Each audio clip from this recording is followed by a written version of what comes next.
వయసు ఎంత నాన్న? 11. ఎందుకు నాన్న బాప్తీసం పొందాలనుకుంటున్నావు?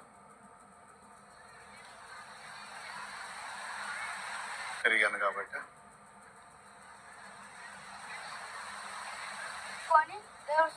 దేవుడి సన్నిధిలో బాప్తీసం తీసుకుంటున్నాను. ఒక నిమిషం ఆగు. నీ పాపాలను తొలగించడానికి యేసు ప్రభు నీ కోసం ఏం చేశాడు నాన్న? అయ్యా ఇప్పుడు పెట్టుమై నా కోసం రక్తం దారపోశాడు.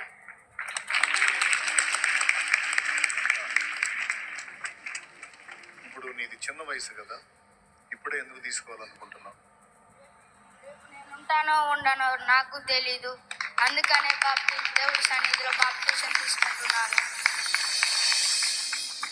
11 సంవత్సరాలు ఒక చిన్న బిడ్డ ఇస్తున్న సాక్ష్యం అది. ఒక్కొక్కళ్ళకి 50 ఏళ్ళు, 60 ఏళ్ళు, 70 ఏళ్ళు, 40 ఏళ్ళు, 30 ఏళ్ళు, 25 ఏళ్ళు, 20 ఏళ్ళు, 18 ఏళ్ళు, 16 ఏళ్ళు. వాళ్ళకి రాలా సిగ్గు ఎన్ని చెప్పినా. వాళ్ళంతే చెబుతారులే, మనం అప్పుడే సత్తామైంది. ఆ 11 ఏళ్ళ చిన్నోడికి వచ్చింది. ఇంకొక చిన్నోడు ఉన్నాడు, వాడిని అడుగుతాం. చిన్నోడా, నువ్వు ఎందుకు తీసుకోవాలనుకుంటున్నా బాప్తీసం?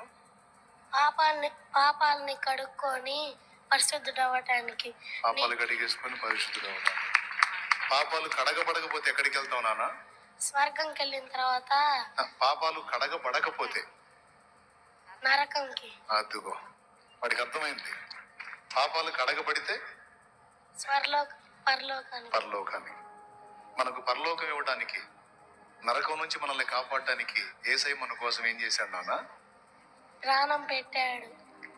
నీ వయసు ఎంత? 11. ఇంకొకటి వీడు, వాడికి 11. యేసయ్య సిలువలో చనిపోయి అంతేనాడు, మళ్ళీ లేచాడా?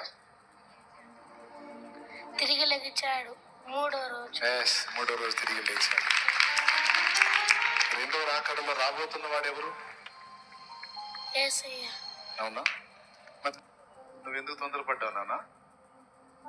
రేపు ఉంటానో ఉండనో తెలియదు కదా, అందుకే ఇప్పుడే బాప్తీసం తీసుకుంటే బెటర్ అని. నీ సమాధానం అదేనా? చెప్పు మరి. రేపు ఉంటానో ఉండనో తెలియదు. పసిబిడ్డలకు అర్థమైంది ఇక్కడ. అంటే నాకు దేవుడిచ్చిన కృప ఏంటంటే, నేను చెప్పిన మ్యాటర్ ఆ వయసు పిల్లలకు కూడా అర్థమైంది. నాకు అర్థం కాలేదని తప్పించుకోవడానికి లేదు.